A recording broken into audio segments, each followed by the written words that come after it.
At some point, your net worth starts doing something that feels almost unfair. You'll have a month where you didn't get a raise, you didn't work extra hours, you didn't change anything about your routine, and yet your net worth still climbed in a noticeable way. Not $5, not a rounding error, real movement. And that's the moment a lot of people quietly step into what you could call upper class financially, even if their lifestyle looks exactly the same. Not because they bought a nicer car, not because they moved into a bigger house, but because their money starts carrying weight on its own. In this video, I'm going to break down what that crossover point actually is, how to recognize it without guessing, and what changes in your options once net worth becomes an engine instead of just a scoreboard. If you want calm money guidance that makes the math feel human, hit like and subscribe. Now let's talk about why upper class isn't a number and why it's really a system change. Section 1. Upper class isn't a number, it's a system change. When most people hear upper class, they immediately picture lifestyle. Bigger house, nicer vacations, better restaurants, the visible stuff. But that version is shallow, and it can be misleading, because lifestyle can be financed. You can look rich while still being one missed paycheck away from stress. What I mean by upper class in this video is a system change, not a shopping upgrade. It's the point where net worth starts affecting your life more than your paycheck does. Your income still matters, but it stops being the only thing holding your life together. Your money becomes something you can use, not just something you earn and spend. That's the real shift. You start having options that don't require permission from your job. A surprise expense stops feeling like a threat. A career change stops feeling like a gamble with your entire future on the line. You can say no more easily, not because you're reckless, but because you're not trapped. And that's why this crossover isn't about vanity, it's about leverage.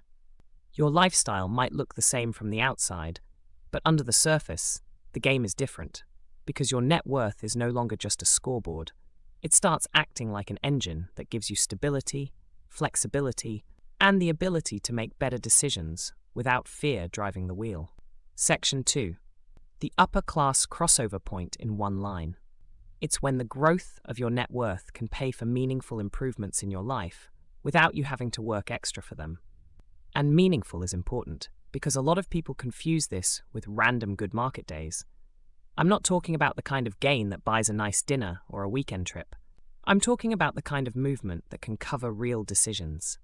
Things like reducing your working hours without wrecking your budget, handling an unexpected expense without anxiety, taking a course that improves your career, or making a move that costs money up front but improves your life long term. At that point, your net worth starts behaving like a second engine. It doesn't replace your paycheck overnight, but it starts covering pieces of your life in a way that changes how you think. You stop needing everything to go perfectly because you have a buffer that grows on its own. The reason it feels invisible at first is that nothing dramatic happens on the outside. You don't get a notification that says you've crossed a line. You just notice, slowly, that certain choices feel less scary than they used to. Then you look back and realize why. The money you built is no longer just sitting there, it's starting to participate. Section 3. The 3 tells you've crossed without realizing it. Most people don't notice the crossover in the moment. They notice it later, because their choices start feeling different. One tell is that your money starts paying for your time. You can buy back hours without it turning into a stressful trade-off. You choose the option that saves time, you get help with something you used to do yourself, or you take a little breathing room without feeling like you're falling behind. Another tell is that your money starts paying for your risk. Career moves stop feeling like a cliff. You can take a pay cut for a role that builds skills, start something on the side, or invest in yourself, because you're not relying on the next few months being perfect to keep your plan alive. The third tell is stability. Bad months stop feeling like the end of the world. A surprise expense is frustrating, not terrifying. Market volatility is uncomfortable, but it doesn't control your mood the way it used to. These aren't mindset tricks. They're the real-world effects of a growing base that can cover meaningful costs in the background, which is why the crossover point can change your class without changing your lifestyle. Section 4. The math lens. Income ceiling versus portfolio ceiling. Your paycheck has limits, and your contributions have limits too.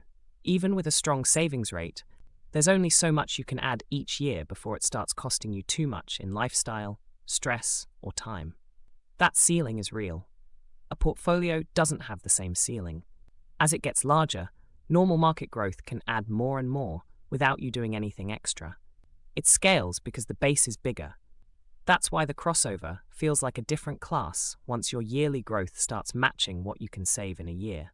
When a normal year can add an amount similar to your annual contributions, your net worth is no longer only something you build with effort. It's something that begins building itself. From there, your portfolio starts acting like a second income stream that doesn't depend on your hours. It won't replace your paycheck overnight, but it changes the game because progress is no longer locked to how much you can grind. Section 5.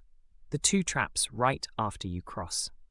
Right after you cross, 2 traps show up and they pull you in opposite directions. One is lifestyle creep. As soon as you feel a little financial breathing room, it's easy to start upgrading everything in small ways that add up. More convenience, more recurring costs, a slightly more expensive version of your life. If you're not careful, the margin disappears and you end up right back where your paycheck has to do all the heavy lifting. The other trap is the still broke mindset. You keep living like nothing has changed, not out of discipline, but out of fear.